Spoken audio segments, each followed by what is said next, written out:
Je me tenais devant l'hôtel de luxe à Paris, le cœur battant la chamade. L'enseigne dorée scintillait au soleil, promettant un monde de sophistication et de possibilités. J'avais toujours rêvé de travailler dans un endroit comme celui-ci, mais aujourd'hui c'était plus qu'un rêve. C'était une nécessité. Ma situation financière était précaire, et je savais que je devais frapper à cette porte pour espérer un avenir meilleur. En prenant une profonde inspiration, je poussai la porte vitrée de l'hôtel. L'intérieur était aussi somptueux que je l'avais imaginé, avec des lustres étincelants qui illuminaient le hall d'entrée. Les clients, vêtus de vêtements de créateurs, se prestaient autour de moi, mais je me sentais comme un étranger dans ce monde. Mon regard se posa sur le comptoir d'accueil, où un homme à l'allure sévère, M. Dupont, le gérant, discutait avec un membre de son personnel. Je m'avançai lentement, balayant la pièce du regard. Les murs étaient ornés de tableaux modernes, et une douce musique classique flottait dans l'air. C'était l'endroit parfait pour commencer ma carrière, mais je savais que j'allais devoir faire face à des préjugés, à des regards sceptiques. J'avais entendu des histoires sur des gens comme moi qui avaient été refusés à cause de leur couleur de peau, mais j'étais déterminé à prouver que j'étais à la hauteur. « Bonjour, monsieur. Je m'appelle Malik, » dis-je en tendant la main vers Dupont qui me regardait de haut. « Et alors ? Que voulez-vous » répondit-il d'un ton condescendant, sans même serrer ma main. « Je suis ici pour postuler à un poste. J'ai de l'expérience dans le service à la clientèle et... » « Expérience » interrompit-il, plissant les yeux. « Vous pensez vraiment qu'un type comme vous peut travailler ici ?» Un frisson de colère et d'humiliation parcourut mon corps. Je savais que je devais garder mon calme. « Je suis déterminé et prêt à apprendre. Je peux vous assurer que je ferai un excellent travail, » insistai-je avec assurance. Dupont se mit à rire, un rire amer et méprisant. « Très bien, Malik. Que pouvez-vous nous offrir ?» Je pris une profonde inspiration, tentant de chasser ma nervosité. J'ai travaillé dans plusieurs restaurants et j'ai toujours reçu des retours positifs de mes employeurs. Je suis motivé et je m'adapte facilement. « Vous parlez bien, » dit-il en se penchant en arrière dans sa chaise, comme s'il s'amusait à me tester. « Mais ici, nous avons des standards. Nous ne pouvons pas nous permettre une erreur. » Je sentais la tension monter. « Je comprends, mais tout le monde mérite une chance de prouver sa valeur. » « Une chance ?» répéta-t-il, l'œil moqueur. « Vous croyez vraiment que votre couleur de peau ne joue aucun rôle dans cette histoire ?» J'étais sous le choc. Les mots de Dupont résonnaient dans ma tête. Je tentais de garder mon calme, mais je sentais ma colère bouillir. « Ça n'a rien à voir avec ma couleur de peau, monsieur. C'est une question de compétence. » « Oh, bien sûr, la compétence. Mais vous devez comprendre que dans cet hôtel, nous avons une image à maintenir. » Je me levai, le cœur serré. « Je ne vais pas rester ici pour être humilié. Si vous ne pouvez pas voir mon potentiel, c'est votre perte. » Je me retournai pour quitter le bureau, mais Dupont m'arrêta avec un dernier commentaire. « Ne revenez jamais ici, Malik. Vous n'êtes pas fait pour ce monde. » Les mots résonnèrent en moi comme une cloche. Je quittai l'hôtel, le cœur lourd mais la tête haute. Je marchais dans les rues de Paris, mon esprit bouillonnant. Comment pouvais-je vivre dans un monde où des gens comme Dupont décidaient de mon avenir sur la base de préjugés? Alors que je m'éloignais de l'hôtel, je sentais les larmes me monter aux yeux. Je ne pouvais pas croire ce qui venait de se passer. La colère et l'humiliation se mêlaient en moi. Mais au fond de moi, une voix me murmurait de ne pas abandonner. J'avais des rêves, des ambitions, et je ne laisserais pas un homme comme Dupont me définir. Je pris une décision. Je ne me laisserai pas abattre. Je me promettais de me battre, de prouver ma valeur non seulement à lui, mais aussi à moi-même. Je savais que j'avais des compétences, des capacités. Je devais juste trouver un moyen de les montrer au monde. En rentrant chez moi, je réfléchissais à ce que je pouvais faire. Mes amis et ma famille m'avaient toujours soutenu, me rappelant que je valais mieux que ce que d'autres pensaient de moi. Je devais leur prouver qu'ils avaient raison. Je rentrai chez moi, le cœur lourd mais déterminé. Quand je franchis la porte, ma mère me regarda avec inquiétude. « Malik, tu as l'air bouleversé. Qu'est-ce qui se passe ?» Je pris une profonde inspiration, cherchant les mots. C'était l'entretien. Ça ne s'est pas bien passé. Elle s'approcha de moi, posant une main réconfortante sur mon épaule. Ne te laisse pas décourager. Tu es talentueux et tu as toujours été un battant. Je sais, mais... J'hésitais, essayant de formuler mes pensées. Je ne peux pas croire que des gens jugent encore sur la couleur de peau. C'est injuste, je le sais, mais ne laisse pas cette expérience te définir. Tu as tant à offrir au monde. Je hochai la tête, reconnaissant pour son soutien. Je vais continuer à chercher des opportunités. Je ne vais pas laisser Dupont gagner. C'est l'esprit, Malik. Tu es capable de grandes choses. N'oublie jamais ça. Je me sentais un peu mieux après notre conversation. Je savais que je devais me battre non seulement pour moi-même, mais aussi pour tous ceux qui avaient été victimes de discrimination. J'étais déterminé à transformer cette douleur en puissance, à faire en sorte que ma voix soit entendue. Ce soir-là, je m'assis à mon bureau, des idées plein la tête. Je commençais à écrire mes objectifs, mes rêves. J'avais besoin d'un plan, d'une direction. Je voulais prouver à tous, et surtout à moi-même, que je pouvais réussir, peu importe les obstacles. Je fermais les yeux un instant, imaginant mon avenir. Je rêvais d'un monde où les gens seraient jugés sur leurs compétences et leur caractère, et non sur des stéréotypes. Un monde où je pourrais ouvrir mon propre hôtel, un endroit accueillant pour tous, sans préjugés. Je savais que cela allait être un chemin difficile, mais je me sentais prêt à affronter les défis. Je n'allais pas laisser un homme comme Dupont m'arrêter. Mon histoire ne faisait que commencer. Je suis rentré chez moi, le cœur lourd et l'esprit en ébullition. Les lumières de Paris brillaient à travers la fenêtre de mon petit appartement, mais elles ne parvenaient pas à illuminer mon humeur.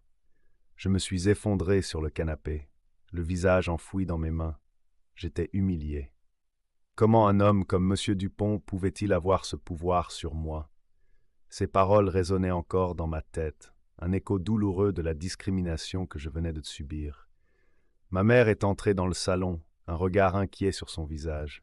« Malik, qu'est-ce qui se passe ?»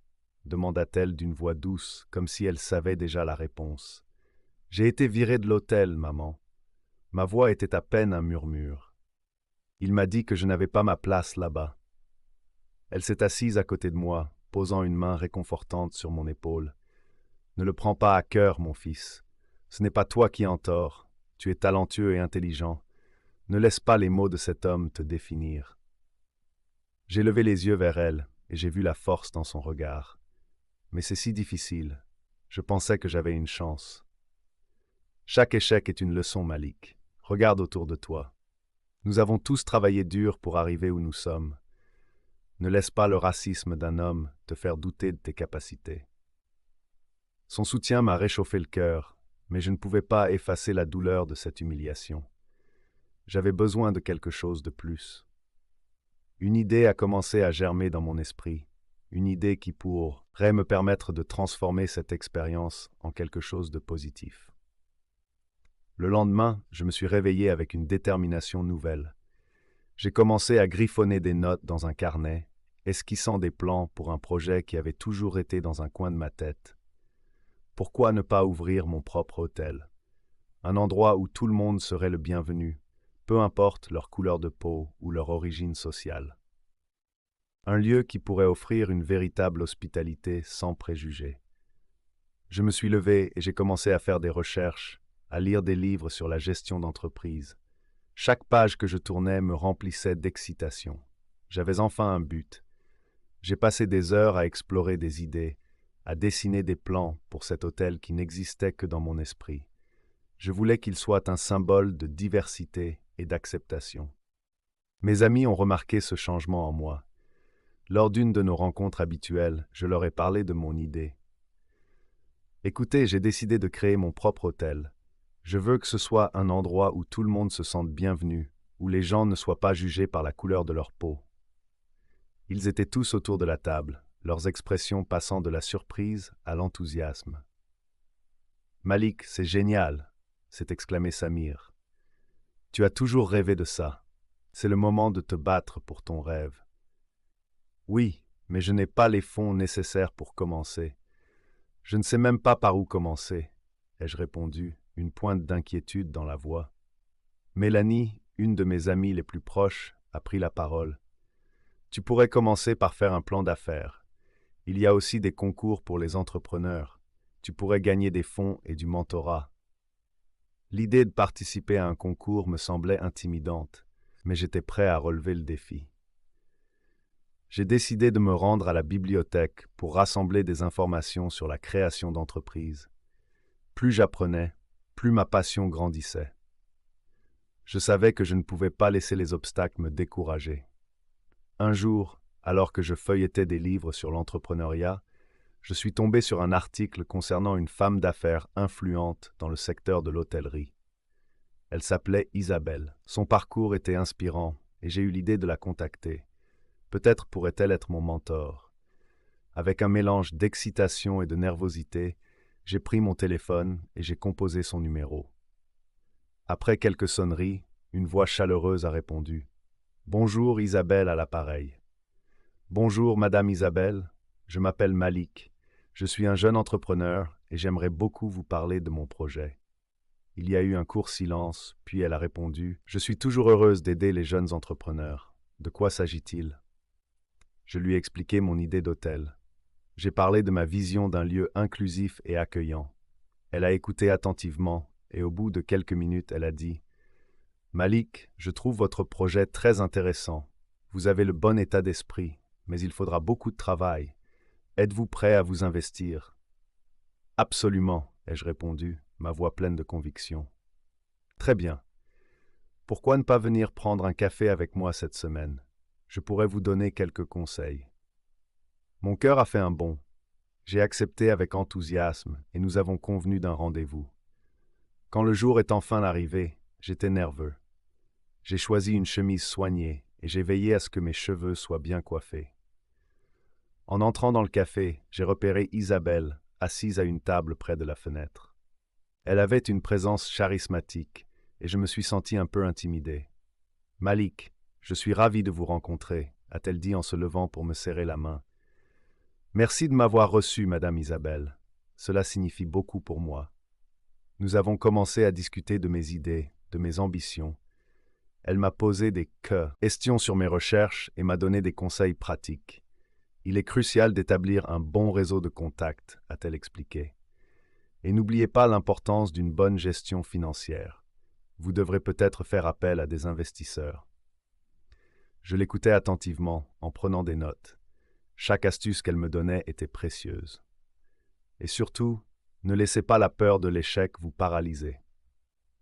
Chaque entrepreneur a connu des revers. Ce qui compte, c'est votre capacité à rebondir. Ces mots résonnaient en moi.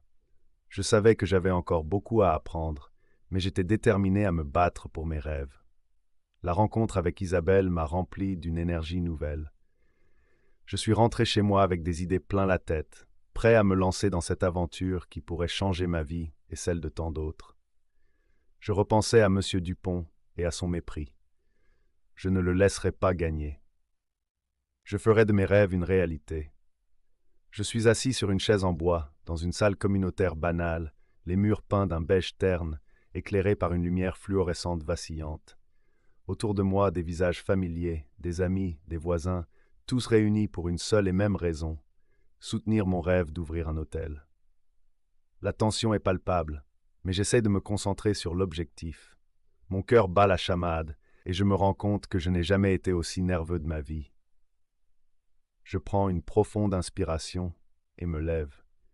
Merci à tous d'être venus, dis-je en essayant de garder ma voix stable.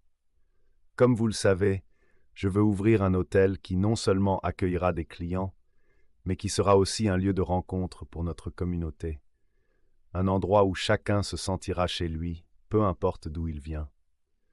Les murmures d'approbation se répandent dans la salle, et je me sens un peu plus à l'aise. Ma mère, assise au premier rang, me sourit avec fierté. C'est ce sourire qui me donne la force de continuer. Je suis ici pour vous parler des événements que j'ai prévus pour rassembler des fonds. Chaque petit geste compte, et j'ai besoin de votre aide pour réaliser ce rêve. Je fais une pause, scrutant l'audience, cherchant des signes de scepticisme. Mais au lieu de cela, je vois des regards d'encouragement. Le premier événement sera un marché local, où nous pourrons vendre des produits faits maison. J'invite chacun d'entre vous à participer, que ce soit en vendant ou en aidant à l'organisation. Malik, tu penses que cela attirera des investisseurs? Demande Sarah, une amie d'enfance. Je hoche la tête. Oui, j'en suis convaincu. Les investisseurs aiment voir une communauté mobilisée. Cela prouve qu'il y a un intérêt réel pour mon projet. La discussion se poursuit, chacun partageant des idées et des suggestions. Je sens cette énergie collective, cette volonté de m'aider à réaliser mon rêve. À la fin de la réunion, j'ai une liste d'idées et des promesses de participation. Je rentre chez moi, le cœur léger, le sourire aux lèvres. Les jours passent et chaque événement que j'organise me rapproche un peu plus de mon objectif. Je me rends compte que chaque interaction, chaque discussion avec les investisseurs potentiels est une leçon en soi. La bureaucratie est un véritable labyrinthe. Chaque formulaire à remplir, chaque rendez-vous à prendre, et à chaque fois que je me présente, je sens le regard des autres sur moi, ce mélange d'espoir et de scepticisme. Un après-midi, je me retrouve face à un groupe d'investisseurs potentiels dans un café du quartier. Ils sont 3. Un homme en costume, une femme avec des lunettes perchées sur le nez, et un autre homme qui semble être dans la trentaine. Je me sens un peu perdu au milieu d'eux, mais je me rappelle de ma détermination. « Bonjour Malik, n'est-ce pas ?» dit le premier homme en feuilletant mes documents. « Parlez-nous de votre projet. Pourquoi devrions-nous investir ?» Je prends une inspiration, mes mains légèrement tremblantes. Je veux créer un hôtel qui reflète la diversité et l'inclusivité. Un endroit où chaque client se sentira accueilli, peu importe sa couleur de peau ou ses origines. C'est un beau discours, réplique la femme. Mais avez-vous pensé aux chiffres, à la viabilité de votre projet? Je hoche la tête. Je suis préparé pour cela. Oui, j'ai étudié le marché. La demande pour des établissements qui promeuvent l'inclusivité est en hausse. Les consommateurs cherchent des lieux qui partagent leurs valeurs. L'homme en costume m'interrompt. Bien, mais qu'est-ce qui vous distingue des autres hôtels? Pourquoi devrions-nous croire que vous pouvez réellement réaliser cela? Leurs questions sont dures, mais je ne me laisse pas abattre. Parce que je comprends la lutte. J'ai vécu la discrimination et je veux changer les choses. Mon hôtel ne sera pas seulement un lieu de séjour, mais un espace pour la communauté. Je veux que les gens se sentent chez eux, qu'ils se réunissent, qu'ils échangent des idées. Il y a un silence gêné dans la pièce. Je scrute leur visage, cherchant une lueur d'intérêt. C'est alors que la femme aux lunettes prend la parole. « Vous avez du potentiel, Malik, mais il y a des obstacles. La réglementation, les financements, il faudra une stratégie solide. » Je sens un frisson d'inquiétude me parcourir. Je savais que cela ne serait pas facile, mais entendre les doutes de ces investisseurs me fait réaliser à quel point le chemin est semé d'embûches. Je suis prêt à travailler dur. Je veux apprendre et m'entourer des bonnes personnes pour m'aider à surmonter ces obstacles. Ils échangent des regards, et je peux sentir que je ne les ai pas totalement convaincus.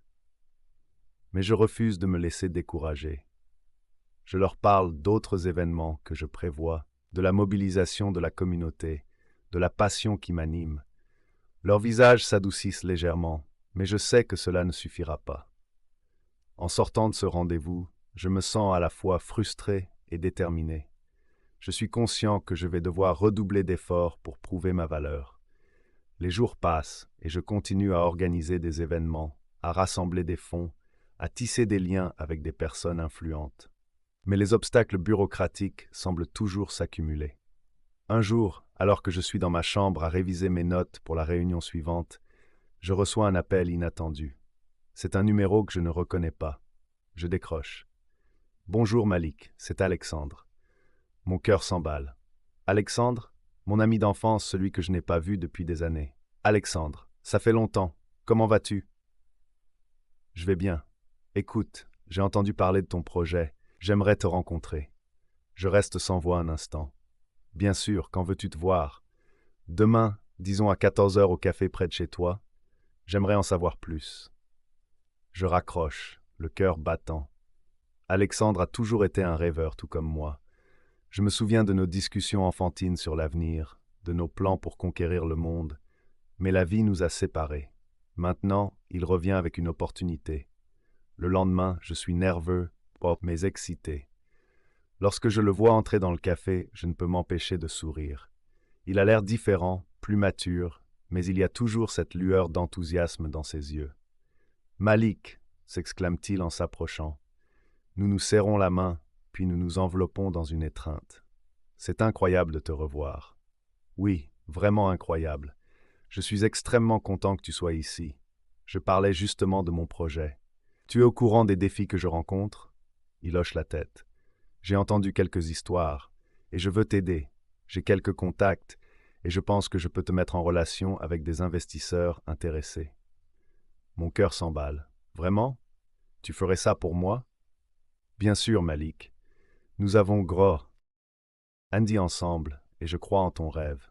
Tu as toujours eu cette passion. C'est quelque chose que je respecte énormément. Nous passons le reste de l'après-midi à discuter de mes idées, de mes défis. Alexandre partage son expérience, ses conseils, et je me sens revigoré. Pour la première fois depuis longtemps, je sens que je ne suis pas seul dans cette bataille. Alors que nous nous levons pour partir, je le remercie chaleureusement. Tu ne sais pas à quel point cela signifie pour moi. J'espère que nous pourrons travailler ensemble. Compte sur moi, Malik. Je te soutiendrai dans tout ce que je peux. En quittant le café, je ressens un nouvel élan. Malgré toutes les difficultés, je sais que je peux avancer. Peut-être qu'avec l'aide d'Alexandre, je pourrai enfin transformer mon rêve en réalité. Je me tenais là, dans ce café du quartier, le cœur battant la chamade. La lumière douce qui filtrait à travers les grandes fenêtres illuminait mon visage, mais je ne parvenais pas à me détendre.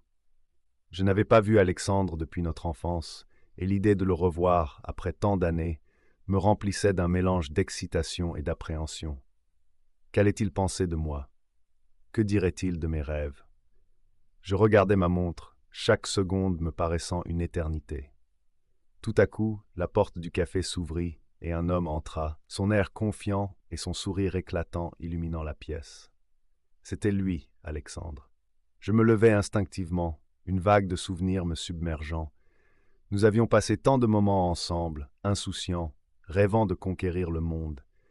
Je ne pouvais m'empêcher de penser à la vie qu'il avait menée, à la fortune qu'il avait héritée, alors que moi, je luttais encore pour faire mes preuves. « Malik !» s'exclama-t-il en s'approchant, ses bras ouverts. Je me laissai envelopper dans son étreinte chaleureuse, une familiarité réconfortante. « Alexandre, ça fait si longtemps, répondis-je, essayant de cacher ma nervosité derrière un sourire. Nous prîmes place à une table près de la fenêtre, et le serveur apporta des cafés fumants. Le goût amer du café me rappelait nos matinées d'enfance, discutant de tout et de rien, mais aujourd'hui, la conversation avait un goût différent. « Alors, comment va la vie ?» demanda Alexandre, ses yeux scrutant mon visage. Je pris une grande inspiration, hésitant à parler de mes luttes. « Eh bien, c'est compliqué. J'essaie de lancer mon propre projet, un hôtel, tu sais. » Ses yeux s'illuminèrent, et il se pencha en avant, visiblement intéressé. « Un hôtel ? C'est incroyable, Malik. J'adore l'idée, mais je me doute que ce n'est pas facile. » Je hochai la tête, une bouffée de fierté me traversant. Tu sais, après ce qui m'est arrivé avec M. Dupont, c'était un coup dur, mais ça m'a aussi motivé à aller de l'avant. Je suis désolé d'entendre ça. Les gens peuvent être vraiment cruels, murmura-t-il, un sourire compatissant sur le visage. Oui, mais je refuse de laisser ça me définir. J'ai des investisseurs intéressés et je travaille dur pour que ça fonctionne. Mon ton était déterminé, mais je ne pouvais m'empêcher de ressentir une petite lueur d'inquiétude. Alexandre tapota la table, son regard se faisant sérieux. « Malik, tu sais que je suis là pour toi. J'ai hérité d'une belle somme et je souhaite soutenir les projets qui me tiennent à cœur. Je crois en toi. » Un silence s'installa, mes pensées tournant à toute vitesse. Je ne pouvais pas croire ce que j'entendais. Alexandre, mon ami d'enfance, prêt à investir dans mon rêve. La peur et l'excitation se mêlaient en moi. « Tu es sérieux? Tu veux investir dans mon hôtel ?» Il acquiesça vigoureusement. « Absolument. J'ai toujours cru en tes capacités. Et puis je pense que ce projet pourrait transformer le paysage hôtelier. L'inclusivité, la diversité, tout cela doit être mis en avant. » Je me sentais submergé par l'émotion. « Merci Alexandre, tu ne sais pas à quel point cela signifie pour moi. » Je n'ai jamais eu de soutien comme ça. Malik, je te connais depuis longtemps. Tu es un battant. Je suis juste heureux de pouvoir t'aider à réaliser tes rêves, dit-il avec sincérité. Alors que nous discutions des détails de la vision que j'avais pour l'hôtel, je réalisais à quel point j'avais besoin de ce soutien. Chaque mot qu'Alexandre prononçait renforçait ma détermination. Nous parlâmes de l'emplacement, de l'ambiance, de l'accueil que nous voulions offrir. C'était comme si nous avions retrouvé notre complicité d'autrefois, mais avec un objectif commun, une ambition partagée.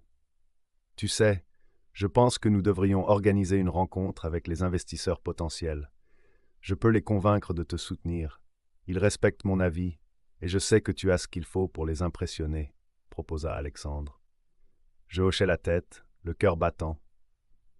L'idée de rencontrer des investisseurs, de présenter mon projet, me terrifiait et m'excitait à la fois. Oui, je pense que c'est une bonne idée. Je dois me préparer.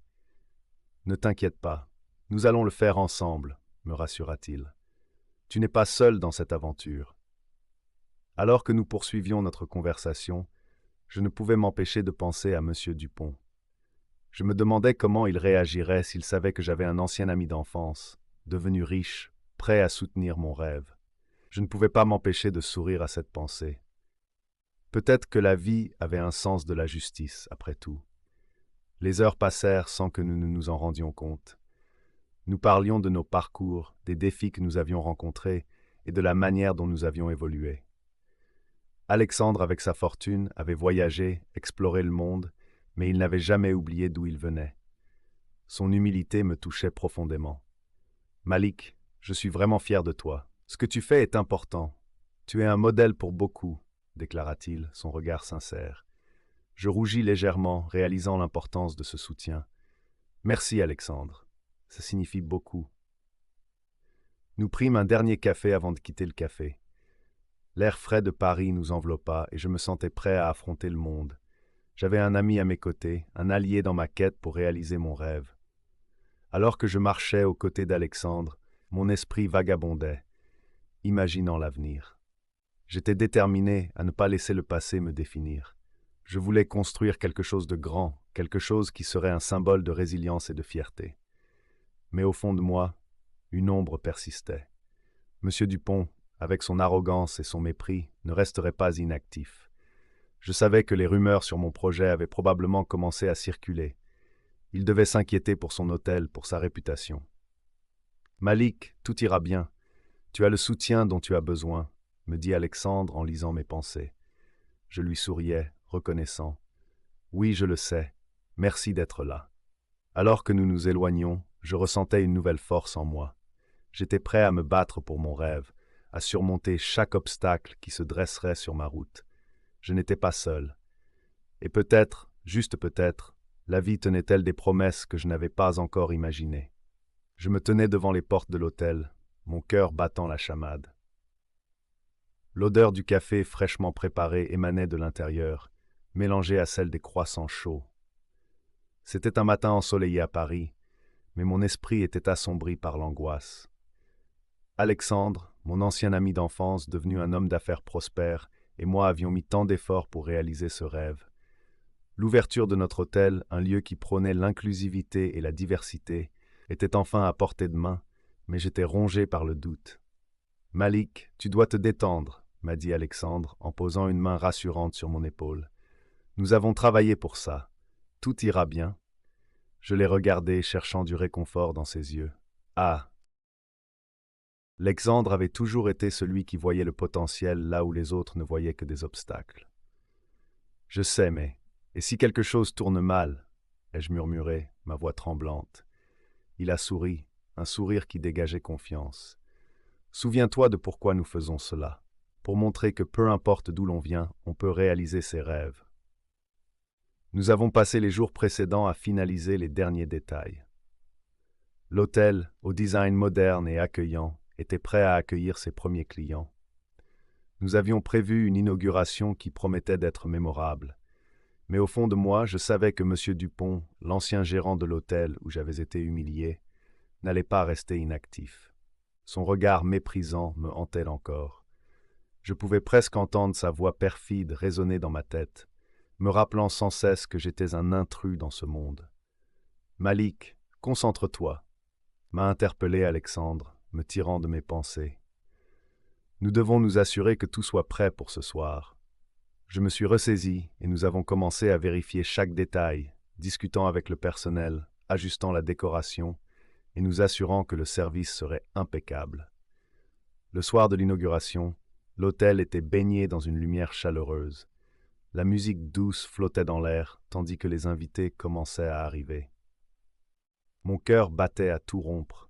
Je pouvais voir des visages familiers, des amis et de la famille, tous là pour me soutenir.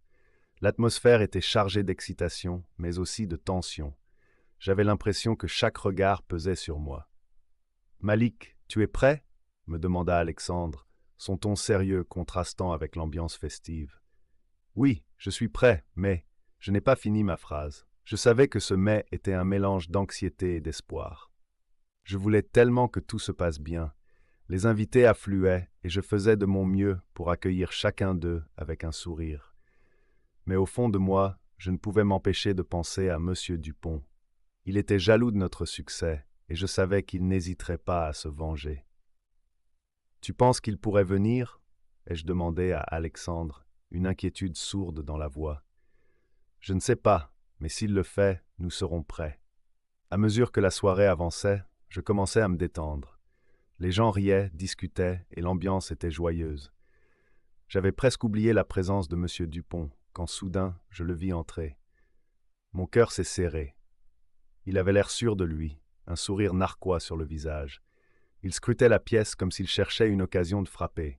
« Regarde qui voilà !» murmura Alexandre, son ton aigri. L'homme des préjugés. Je n'ai pas pu m'empêcher de frissonner. Monsieur Dupont s'approcha de moi, un air faussement amical sur le visage. « Malik, quelle surprise de te voir ici !» dit-il d'un ton mielleux. « Je vois que tu as réussi à te faire une place dans ce monde. » Son sourire ne cachait que mépris. « Merci, monsieur Dupont, ai-je répondu, essayant de garder mon calme. Ce n'est pas facile, mais je me bats pour mes rêves. Il a ri, un son froid et désagréable. « Ah, les rêves! Ils sont si beaux, n'est-ce pas? Mais n'oublie pas, tout le monde n'est pas fait pour réussir. » Ces mots m'ont piqué comme des épines, mais j'ai décidé de ne pas me laisser abattre. Peut-être, mais je crois que l'inclusivité et la diversité sont des atouts, pas des faiblesses, ai-je répliqué, soutenant son regard. Je pouvais sentir la tension dans l'air, mais je ne pouvais pas reculer. « Nous verrons bien, » murmura-t-il, ses yeux plissés. Alexandre s'est approché de moi, son visage sérieux. « Malik, reste concentré, ne le laisse pas t'atteindre. » Alors que nous nous éloignions, je remarquai que M. Dupont se mêlait à d'autres invités, lançant des rumeurs et des insinuations. Chaque mot qu'il prononçait était une tentative de saper ma confiance. Je pouvais sentir mon sang bouillir. Il essaie de nous détruire, ai-je dit à Alexandre, ma voix tremblante de rage. Il ne peut pas supporter notre succès. Ne t'inquiète pas, Malik. Nous avons de précieux alliés ici, a-t-il répondu, désignant des amis et des investisseurs qui nous soutenaient. Reste fort. À mesure que la soirée avançait, j'ai commencé à recevoir des compliments sur l'hôtel, sur son ambiance, sur notre vision. Ces mots réchauffaient mon cœur, mais je savais que la menace de M. Dupont planait toujours comme une ombre. Tout à coup, Alexandre se tourna vers moi, une lueur déterminée dans ses yeux. « Malik, c'est le moment de montrer à tout le monde qui tu es. Tu es un battant. N'oublie pas d'où tu viens et pourquoi tu fais cela. » Je hochai la tête, réalisant que je n'étais pas seul dans ce combat. Je n'avais pas seulement construit un hôtel, j'avais bâti un symbole de résilience, d'inclusivité et de réussite contre toute attente. Alors que je me préparais à prendre la parole et à remercier tout le monde, je savais que le véritable défi ne faisait que commencer. Je devais être prêt à affronter tout ce que M. Dupont tenterait de faire pour me faire tomber. Mais avec le soutien d'Alexandre et de mes proches, je me sentais plus fort que jamais. Je me tenais devant l'entrée de l'hôtel, le bâtiment majestueux se dressant devant moi, brillant sous les lumières de la ville. C'était le jour tant attendu, l'inauguration de mon hôtel, un rêve que j'avais longtemps caressé. La foule se pressait autour de moi, des journalistes avec leurs caméras, des invités en tenue de soirée et des amis qui étaient venus me soutenir. Je pouvais sentir les battements de mon cœur résonner dans mes oreilles, une mélodie mêlée d'excitation et de nervosité. « Malik, regarde cette foule !» s'écria ma sœur Amina, en me prenant par le bras. « Tu as réussi à rassembler tant de monde. »« Oui, mais je ne peux pas m'empêcher de penser à ce qui pourrait mal tourner, » répondis-je, ma voix tremblant légèrement. Ma vue se posa sur Monsieur Dupont, le gérant de l'autre hôtel, qui se tenait à l'écart, le visage tordu par le mépris. Il semblait surveiller la scène, prêt à frapper au moment opportun. « Ignore-le, Malik. Ce n'est qu'un jaloux, » intervint ma mère, posant une main réconfortante sur mon épaule.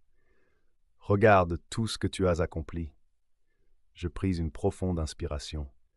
Les couloirs de cet hôtel avaient vu des nuits de travail acharnées, des jours de doute, et enfin, le moment de récolter les fruits de mes efforts. Je me tournai vers la scène où Alexandre, mon ami d'enfance, devait faire un discours. Son soutien avait été inestimable, et je savais qu'il allait faire une déclaration qui pourrait faire basculer la situation. « Mesdames et messieurs, bienvenue à l'inauguration de l'hôtel Malik », commença Alexandre avec enthousiasme. Sa voix résonnait à travers la foule, et je pouvais voir les visages se tourner vers lui, captivés par ses mots. Cet hôtel n'est pas seulement un lieu de repos, mais un symbole de l'inclusivité et de la diversité, un espace où chacun est le bienvenu. Des applaudissements éclatèrent, et je me sentais emporté par l'énergie de l'instant. Mais au fond de moi, une anxiété persistait.